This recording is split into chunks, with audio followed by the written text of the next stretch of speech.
Okay, hello. It is February 13th. It's Galentine's Day. It's the day before Valentine's Day when you celebrate with your gal pals. Hello. Hello.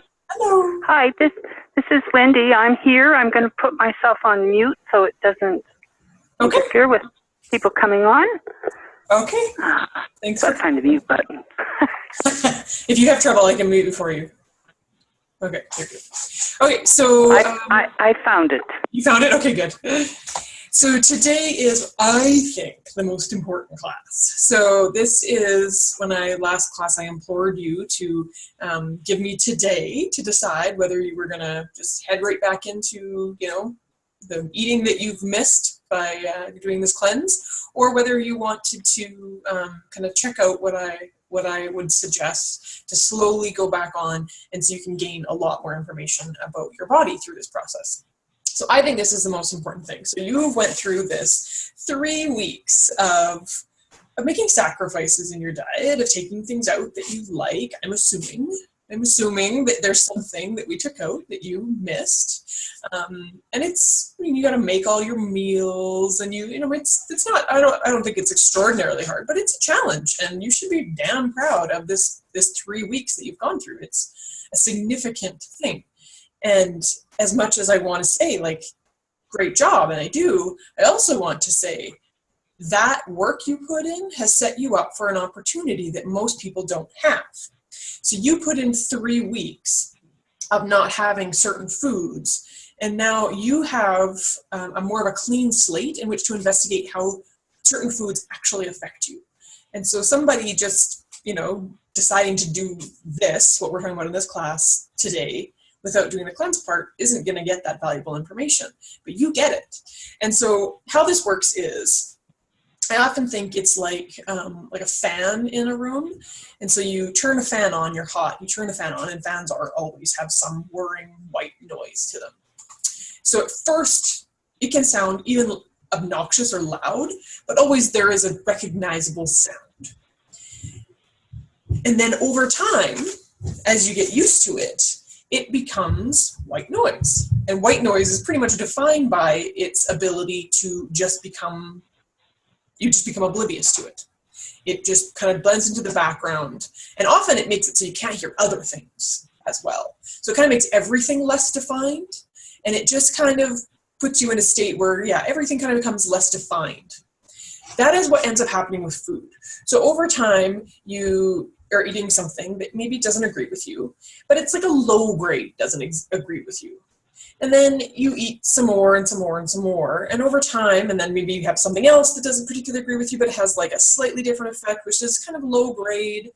And over time, you just don't feel very good, but you don't have the ability to discern what is making that noise. You can't detect where that noise is coming from. You can't pinpoint any of that information because you have this fan going. You have this overall kind of blah thing going on that you can't kind of pick anything out. So what we've done is we've turned the fan off, and now we're going to turn it on. We're going to turn each individual fan. Now suddenly there's 4 fans. I don't know what's going on. We're going to turn each of these things on, and you're going to see what things actually are affecting you. And so this is something I can't do for you. There's nobody who can do this for you. Even, people who give you blood tests for allergy testing or food sensitivities, they will even, if they're honest, will tell you that elimination diets are still the gold standard for determining what affects you. So now this wasn't a perfect elimination diet. So definitely that is something, if somebody wants to do one where they have a lot of food sensitivities and they want to get really crystal clear on them, you can do a food elimination diet with me one-on-one. They're very challenging. So we did like a modified elimination diet. But we did enough of a modification that you should be able to notice some of the big ones that might be affecting you when you bring them back in.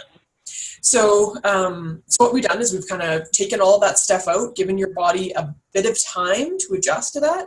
And now when we slowly introduce things back in, you should get a clearer idea how it makes you feel.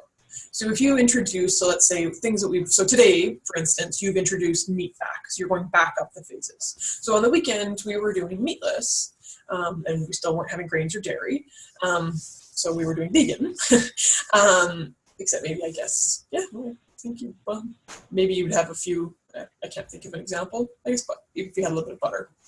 But we're bringing foods back in. So right now we've brought back meat. So you're going to kind of see, how do I feel today compared to how I felt yesterday? Do I feel stronger and like I feel like I have more energy and I'm feeling really good? Or did my digestion slow down a little bit today? Do I feel a little heavier, a little more bloated? Is there anything weird going on? That's a great thing to notice. And then we're going to slowly bring more things back in. So the things that we took out earliest are the things that I experience clients to have the most trouble with. So that's why we took them out early, so you have the longest period without them. So next you're going to introduce a little bit of grains. So depending on how you felt today, if you felt really good introducing the meat back in, it didn't seem to really make much of a difference to you, or maybe you didn't, and maybe tomorrow you're going to, you're only going to introduce that one thing. So you're going to introduce some sort of meat first, and maybe you want to try a few different kinds. Maybe at lunch you want to try fish, and then at dinner you want to try something heavy like beef, and you want to see if there's a difference in how you feel, because you have this clean slate to work with. So depending on kind of where you're at with that, you might want to either tomorrow or the next day bring back grains. And so you might want to try with something that's pretty low, like most people aren't going to react to it. So rice. Very few people react poorly to rice. So maybe you try rice. How do I feel? So you're going to have rice for lunch. Everything, they're not going to add anything else back. So you're not going to also add dairy back at the same time and sugar back at the same time. You're only going to have your diet as it currently is, and you're going to have rice back. And you're going to notice, how do I feel? And then maybe at dinner, you're going to try to add maybe you're going to add a piece of bread, toast back, and see how that makes you feel. It's going to be wheat toast maybe. So that's much more refined than rice, and it's wheat. So how does that make you feel? Notice how you sleep that night. Notice what happens to your energy. Are you full after, or in 2 hours are you hungry again? Do you get bloated?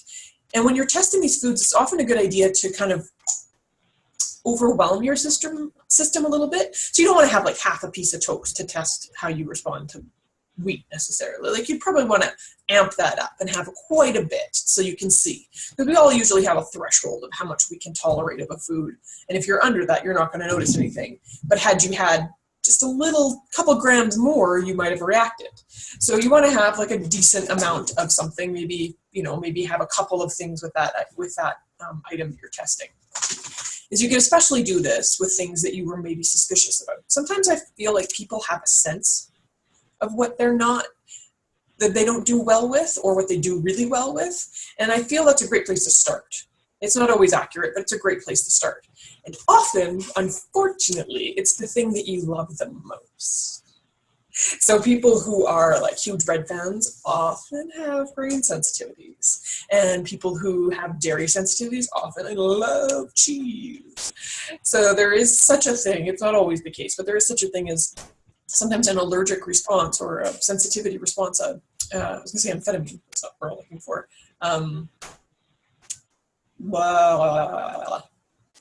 It's an immune system response. I'm not sure where my brain is.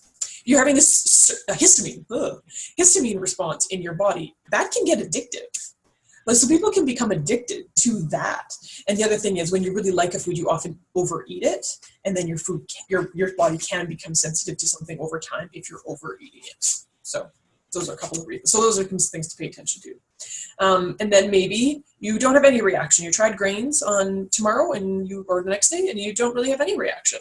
Maybe you had some reaction, and now maybe you want to take a break for either at least one meal in between, or ideally like a day. So this could be as long or as short as you want it to be. You're going to give a little bit of time with a meal at least in between, where you're back down to that the last kind of phase where you felt good. You're going to go back to that, have a meal in between, and then test it again, maybe a different grain. So you're going to kind of check that out. So there's a couple different ways to test something. So one is you're just noticing what your body does. So you're paying attention to, some people break out instantly. I got a weird breakout last night. I don't know what that was about. It's kind of strange. But maybe some people like instantly get like a pimple. It's very strange. Some people, like I'm very sensitive to sugar, and the weird way my body reacts to sugar, and this is going to sound very strange, because it doesn't sound like it should be physiologically possible. I swear my body, my body does change smell. I smell different. There's just something about my body chemistry that shifts pretty dramatically that I actually smell differently with sugar. So even if I have too much fruit, if I have alcohol, it's terrible. So any sugars like that, really simple sugars, I tend not to do well with. So you'll notice for weird things like that, you'll notice how you slept, your energy, you're going to notice, are you satisfied after the meal, or are you hungry like a lot quicker than you used to be? Are you bloated, gassy, how your bowel movements after, all kinds of things like that. Those would be some of the things to pay attention to. On a more, kind of lower level, just kind of a more subtle level, you can do a pulse test. So what you would do is you would take your pulse before you eat, and you take your pulse either here, or you can often find even phone apps that will help you do it. But you'll take your pulse, and then you'll take your pulse again immediately after you're done eating, and then you'll take it again about an hour after you're done eating. And you're going to see if your pulse starts racing, even if it's 10 beats per minute, anything like about 10 beats per minute over your pre-meal pulse, indicates that something's probably going on and you're probably sensitive to something you ate. And so we're going to try to be as specific as possible. That's why we're not adding a bunch of different foods back in, because if you add dairy and grain and go to me, I reacted, but I don't know which one, there's nothing I can do. Like that's you have to figure that out on your own. And so that's why, to me, this part of the cleanse is so special, because there are a million different diets out there and a million different people being successful and unsuccessful on all of those diets. And humans are incredibly adaptable. We can make almost any diet work. So much of that information is in you. I can't tell you. I can tell you what some of the research shows are going to be the things that are you're most likely, or my experience with clients, what you're most likely to react to, or what a reaction might look like. But I can't decide that for you. You're going to have to figure that out for yourself. And so one of the ways we do that is we just start paying attention to how our body feels after a meal, and paying attention to our pulse change before and after a meal. So now we've tested meat and we've tested grains, and ideally maybe a couple of different types of them. And I believe, yes, next we'll do dairy. So next you're going to reintroduce dairy. So you might want to try, a lot of people who are lactose intolerant can do some amount of hard cheeses, and some people can do some amount of goat and sheep cheeses. Goat and sheep milk molecules are smaller and more akin to human milk molecules. So there's some theorizing that that's why they're more easily digestible for some people, and the levels of lactose are different. So you may find that you can't have dairy, but you can have maybe feta. I don't do well with dairy, but I can eat feta. I can eat Parmesan. I can have soft goat cheese. I can, honestly, the higher quality cheeses I can eat, and really hard cheeses and goat cheeses are ones I can have. Whereas if I was to have pizza with a ton of melted cheese on it, or ice cream is terrible for me, I would get, or God forbid, a glass of milk, I would be a stinky, disgusting mess. Like I would be farty and gross and bloated. But if I can have small amounts of goat cheese, or I can have goat cheese and I can have hard cheeses. So just a few different things. So you might want to break that down into categories of things like cheese. You might want to do goat cheeses and then hard cheeses. And then if you like milk, try milk on its own, or ice cream or something like that. Actually, not ice cream, because I don't want you to add sugar back yet. But some sort of maybe dairy in your cream in your coffee or something like that, and test a few different things out, because cheeses are a bit fermented, so they might react differently than you do to pure dairy. So just kind of test that out and see how you respond to dairy. And then you're going to bring back sugar. You can also do a special phase if you have soy a lot, like if you are typically a tofu eater, you're going to want to do a day where you're testing soy very specifically because it's a common allergen. And a lot of people react to it. If you don't typically have a lot of soy anyways, then I wouldn't worry about it. The other one that you want to, actually before we do sugar and possibly even before we, it's technically a grain, so really it should be one of the distinct grains. Let's just back up a second. One of the distinct grains you test. So you might want to test specifically wheat and specifically corn as two of the grains that you're testing when you're back there pretending I haven't jumped ahead down to dairy. Testing wheat specifically and corn specifically, and then you can test some other grains too as you want. But those would be two that I would really want you to test what your reactions to are. And then now we go down to dairy, as I've said. Rewind it, come back, dairy, pretend I said it here. And then maybe we're going to try sugar. So we're going to bring back some sugar, and maybe you want to try sugar in a couple different forms. So maybe you want to try sugar in honey form, and then maybe just, maybe you want to have pop, maybe you want to have, whatever it is, you want to see how your reaction to like just unadulterated sugar in something like pop versus maybe something where you're adding some honey to, or you're adding some sugar to your coffee. No, I guess coffee's not a good example. You're having maybe a baked good, or I don't know, something with a bit more substance to it. You're going to have, I don't know what my brain is blanking on this, something with a bit more substance to it, like, you were going to have something with fiber in it that would mitigate that, and see how you react. So if you're having pop, that's just sugar directly into your system. If you're having something like cake, I'm not saying cake is better than pop, I'm just saying that it's not going to be quite as a sugar release, although really it essentially is, because white bread essentially acts the exact same way that sugar does into your system. And you're going to see how you react, and maybe you're going to try, like I said, maybe honey, maybe maple syrup. Really they're all sugar, but maybe you're going to try a couple different ones. You might also want to try, now that we've tested dairy, maybe you want to see how you do with dairy that has sugar in it, so ice cream. Because although I can have a lot of dairy, I really struggle with ice cream. It's really hard on my system. Again, the cheaper the ice cream, the more I'll react. So Dairy Queen, terrible for me. If I go somewhere where it's like, homemade gelato, really nice ice cream things, I will do a lot better. So you want to maybe test that out. And then the last one I would like you to bring back is alcohol, if you do drink it all, and bring back alcohol. If you want to change the order of these things, that's not the biggest deal. If you really, really miss something, like you really, really miss alcohol and you want to bring it back before you bring back grains or dairy, okay, you can do that. And see how you react to it. And just notice. That doesn't mean you're never going to have that thing again. That doesn't mean any of that. All it means is you're going to know how you react to it. So instead of just having some fuzzy, vague sense that something is not right, you're going to actually know, okay, it's my birthday, I feel like having a cocktail and something sweet, and I'm going to do it, and I don't care, but I know I'm going to pay the price, and here's going to be that price. And the next day you're going to be like, yeah, it's like a hangover. Usually to me, hangovers, as when I was younger, I didn't get hangovers, then I just drank all the time I wanted. Now that I'm older, it's more of a decision if I'm going to drink, because especially wine, I'm like, oof, I'm going to feel bad.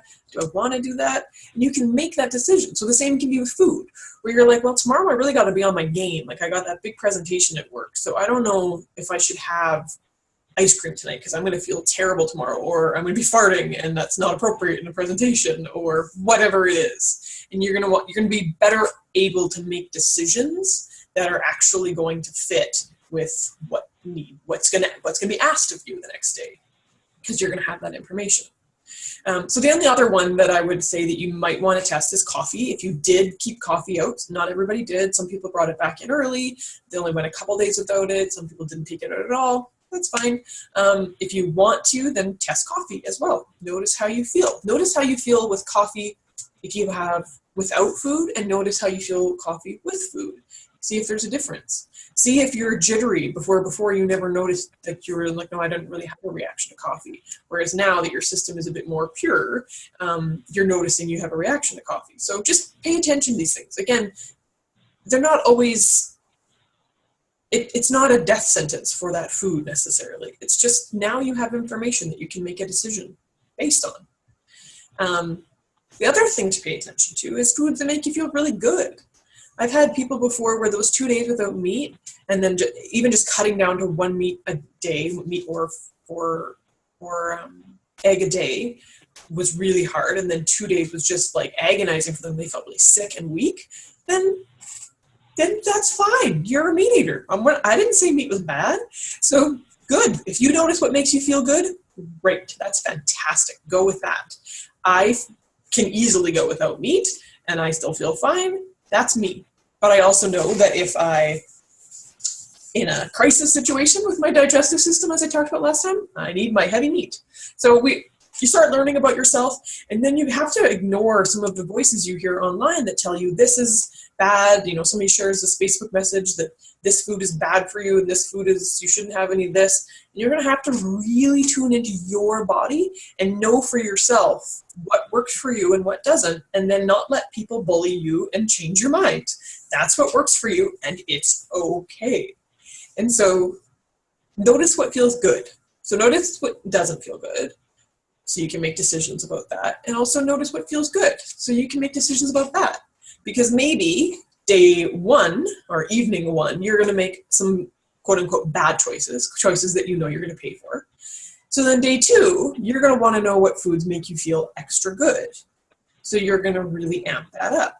So often I like to look at my diet, I like to zoom out and look at it as a week as opposed to a day. So I find when you look at things as a day, you can feel like a failure just because one meal or one evening does not a diet make. To me, that's the difference between weather and climate. It's your worst days and your best days do not define your diet. They don't. Just like the worst weather and the best weather doesn't define a climate. So I want you to start thinking about maybe zooming out and looking at your week. You had a couple bad days. All right, I'm going to have a couple fantastic days where I am going to eat super clean, which is clean for you. So your definition of clean eating might be a bit different than my definition, and that's fine. So for me, going off of grains and going off of dairy is my number one thing that I do if I'm feeling sugar, if I'm feeling crappy. For you, it might be completely different. It might be that you need to go off of meat. It might be that, alcohol is a big thing for you. Whatever it is, you're going to find that, okay, if I'm feeling extra bad, then I know these two things are going to be my trigger that kind of help me get back on path. Maybe it's just adding an extra serving of vegetables every day. No more vegetables focusing helps you get it back on track, makes you feel good, makes you feel like you're doing something good. Having breakfast when you don't usually makes you feel good, like you're setting your day up for success. Some people, like if they start their day with a smoothie, they know it's going to be a good day. If they start it with forgetting breakfast, they know it's going to be a bad day. So just start to know yourself and know those things and know that that means you have that flexibility. That if you have a bad day, you can balance it with a couple of good days. This isn't like a tit for tat 50-50 thing. We want to aim for about 80-20. But you're going to know how to kind of make up for it when you have over Christmas, you have a couple of weeks where it's terrible. Okay, so for a month, like we're doing right now for the cleanse, I'm going to do some really focused good eating or whatever it is. And so again, this isn't like an exchange system where, you get to do bad things and it doesn't matter, I'll just eat good. But what I'm saying is if you zoom out and stop feeling guilty or bad about a bad meal or a bad day and just look at it in the context of how you're going to eat for the rest of that week, then to me that makes all the difference in how you feel about yourself, what kind of decisions you make. Because some people are so prone to, well, I already screwed up, I'll just screw it, I'm going off the wagon. And so if you zoom out to look at a week, it's a lot easier to just be like, all right, the week isn't done, I'm going to get back on. Or, okay, it's a new week, I'm going to get back on this horse. So those are kind of my recommendations for that. Let me just check.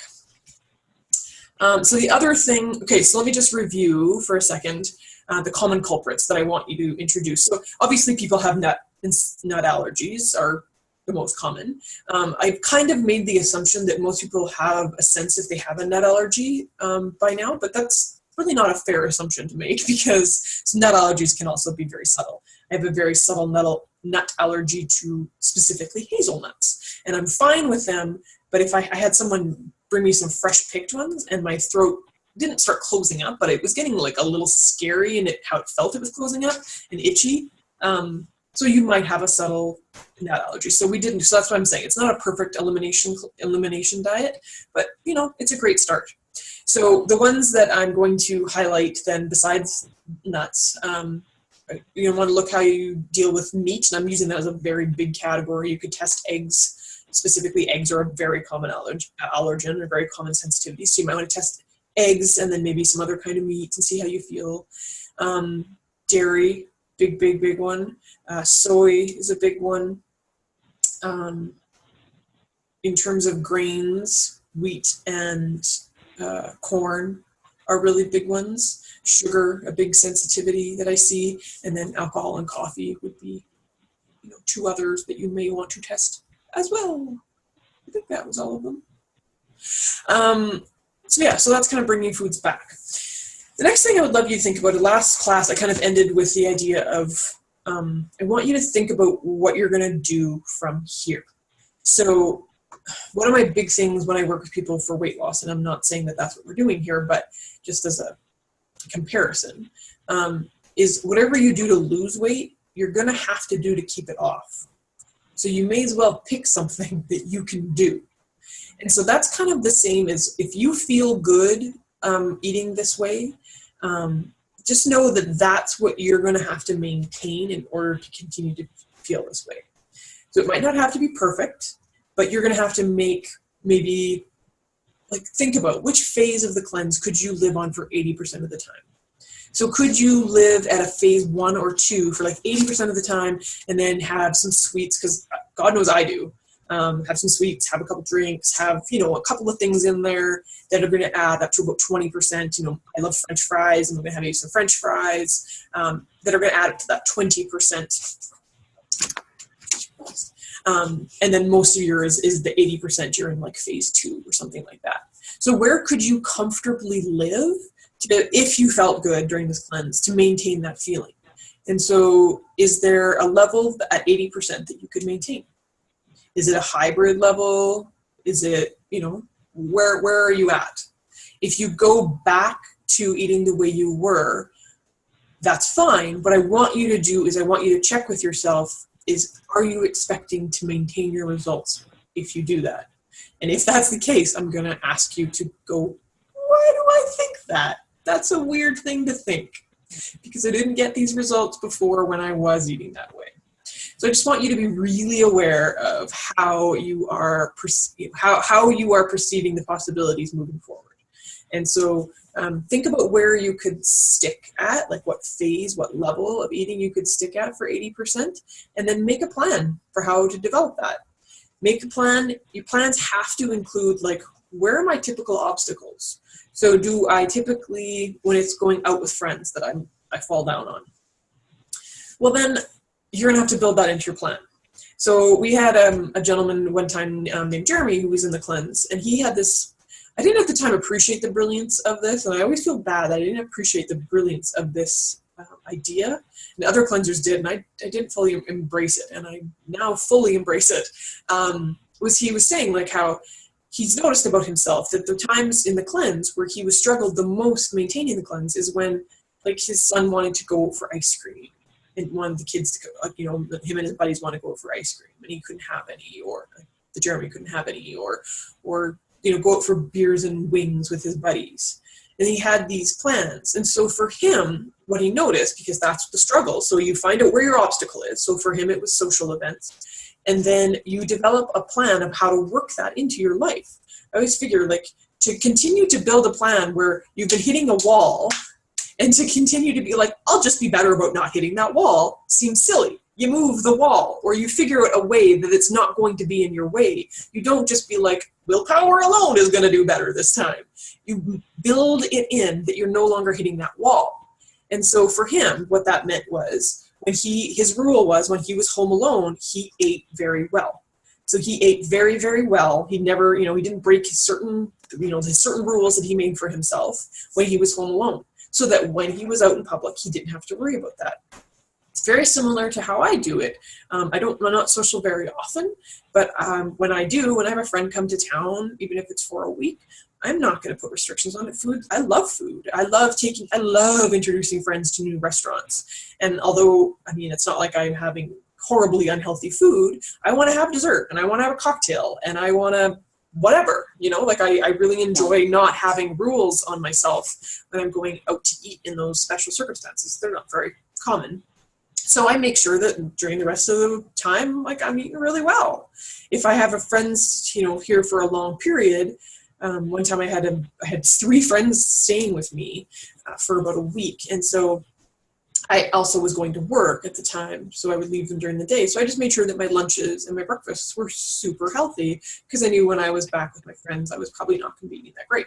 So you just you do what you can and make sure you build it in, and then stop feeling guilty about it. If it's in part of your plan, then you don't need to feel guilty about it. You got this. You planned for it. It's cool. So you kind of let yourself off the hook a bit more. And we don't want to let ourselves off the hook too much, like entirely, but you want to give yourself that leeway to have the life that you want to have and not feel guilty when you do, because it's part of your plan. You've already planned for you to do that. So I want you to start thinking about what obstacles come up for you and then how to go about doing that. I have other people who eat better when they're exercising more.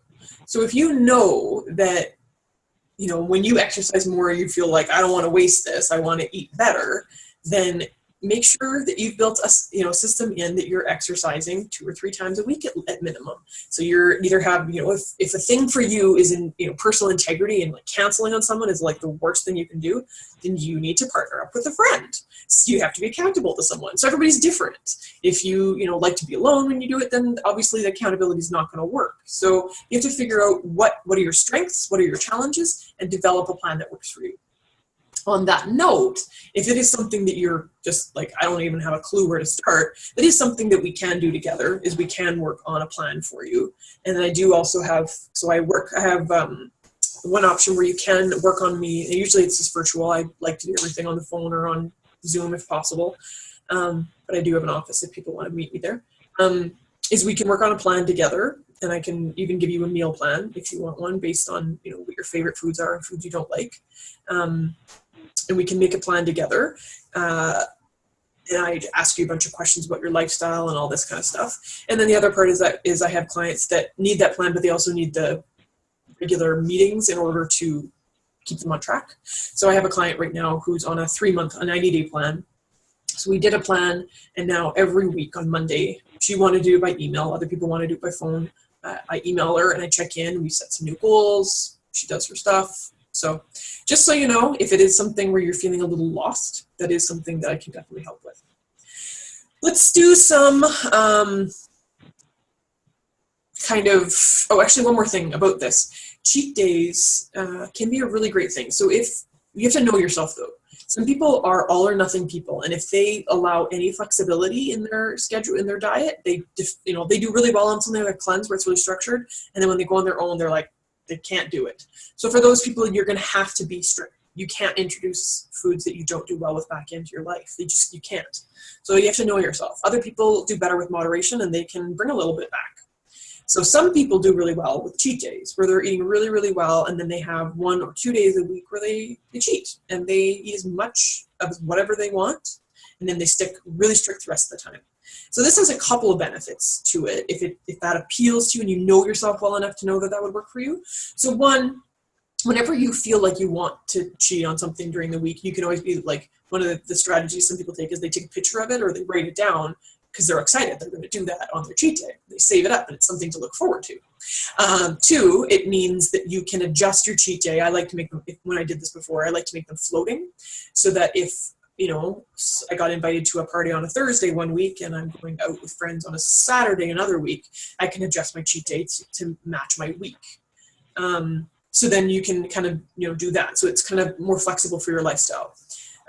The other benefit of that is if weight management and or weight loss is a goal, which for a lot of people it is, then the ideal is not to have a maintained constant calorie intake. So if your calories are here, you want to lose weight or maintain your weight, and you lower them to here, eventually also your body's ability or use of those calories will also lower to match it. So we often find when they study, Biggest Loser contestants, that their metabolism, when they talk about metabolism, that's what they're talking about, has downgraded so much so before maybe they needed 2,000 calories a day to maintain their weight. After that dieting process, they can actually only have about 1,800 calories for the same amount of weight stability. So you can really kind of destroy your metabolism over a long period of time by going, like, I do not recommend Biggest Loser at all, that kind of program. But that's just an example. Let's just say you've picked a healthy, deficit of calories.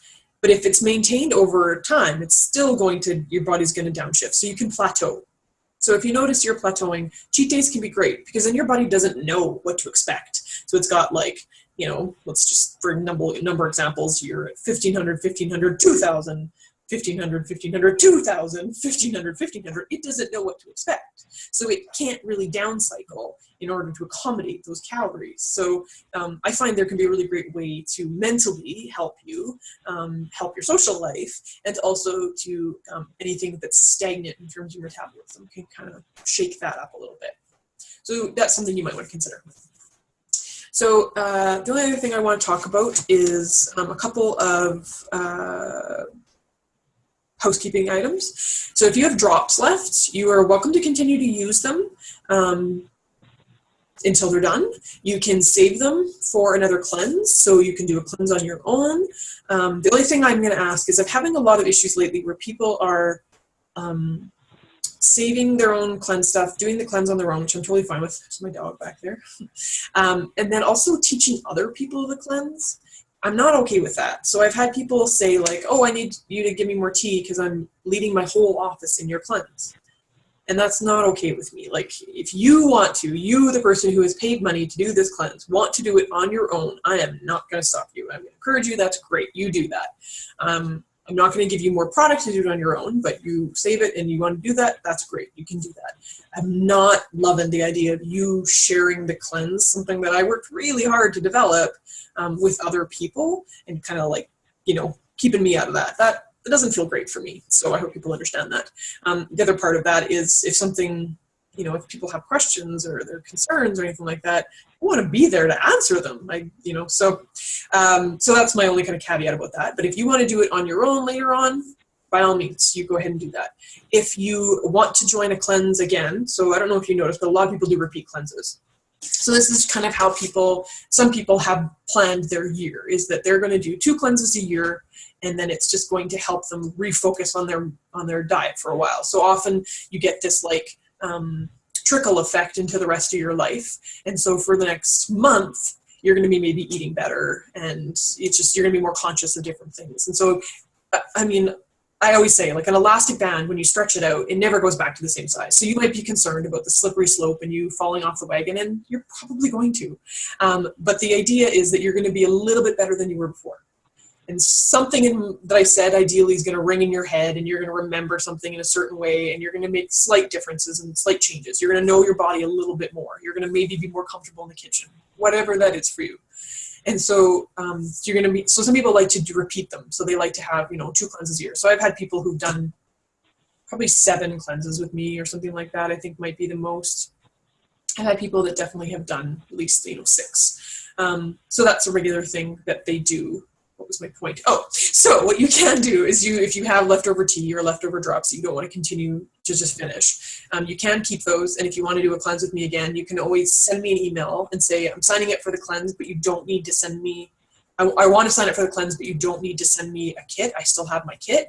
Then I'll give you a discount code when you enter, and you don't have to pay a certain amount because I don't have to ship and create the kit. It costs me money. So you can still join the cleanse, get the support, and get that structure, and ask questions, get the new booklet, because there's always new recipes and stuff like that in it. So that's an option for you as well with those. But you're welcome to just continue to use them. The tea is really, really gentle. So a lot of people really love it. I've had people buying it from me because they really love it. I'm trying to sell it anymore now just because of some bad experiences I've had. And then the drops, same thing. Continue to use them or save them. Neither of the tea, especially herbs, eventually they're going to lose their potency. But I mean, I don't think that tea's going to last you super long. I don't know how slowly you'd be measuring it out for it to last super long, but you're good for at least 6 months. The drops, technically, homeopathic drops never expire, but I like to tell people 2 years is a good expiry date, just because, or even 2 years, just because if you ever touch, like with saliva, touch it to your mouth, the dropper, I mean, you can introduce bacteria into that, so you want to put it on, but it technically doesn't actually expire. The group, the Facebook group, I usually keep people in there. I'm kind of lazy about shutting it down. So you'll probably, unless you remove yourself, be in there until the next cleanse group comes in. But I'm going to tell you that for sure, I'll leave it open for you until the end of February. And most likely I won't kick you out until the next cleanse group, just because I'm terribly disorganized that way. The next cleanse will most likely, or is going to be at the end of March, just as an FYI. The recordings, so the YouTube recordings, they will be up for at least again till the end of February. Again, I may or may not take them down, so you have all the links for the recordings if you need to rewatch stuff, and then I may take them down after. I think that's about it. I think we are finished early. I think we're just about done. So again, if there's anything, I do the hormone cleanse fairly regularly. The liver cleanse I do January, spring, and fall. The hormone cleanse often I do at the same time. I may not do a spring one just because it was such a small group this time that I may leave that out and just do the liver one in spring. But I'm gonna get an idea of that. The lung, there's also a lung cleanse available. It is not available. I don't run it live anymore. It's just available like one-on-one with recordings. And then, like I said, you can do one-on-one work with me if you like, in terms of developing a plan. And I think that's about it. And if you have any questions, I mean, by all means, email me. We still have the Facebook group to use for a while. And I hope that you really take some time to really take this time seriously. And this is trying to get you in a closer relationship with your body and with food. And so I really want you to have an intimate relationship with food where it doesn't feel frightening and scary. And I think that's one of the biggest gifts I've ever been given, is that I always feel like I'm a bit of an alien in this world, because I've never had really body image issues, and I'm not somebody who suffers from guilt from food, or I just don't have food issues really. So I want to show you that it's possible to not have all these emotions tied up with food, and it can be a loving experience. Preparation, I think, is a beautiful thing, and that there's a reason that every culture for all time has largely gathered around food. I think that's a normal, healthy thing, and I think we've made it strange. We have weird issues with food now. And so it's okay for it to be a social event, and it's okay to have wonderful relationships with food. You don't have to have all the stress and all of the anxiety and all of the guilt about it, though. So I just want to offer that as a possibility. So I want this to become a time for you these next few days to get to know your body. How does your body respond to food? What makes it feel good? What makes it feel bad? And know that, and then know that that information is how you can make decisions from now on. And you can ignore those decisions too sometimes. It's totally fine. All right, so I think that's all. I hope you guys had a good cleanse. I'm super proud of you. It is not easy. And go forth and love yourself. Okay, bye.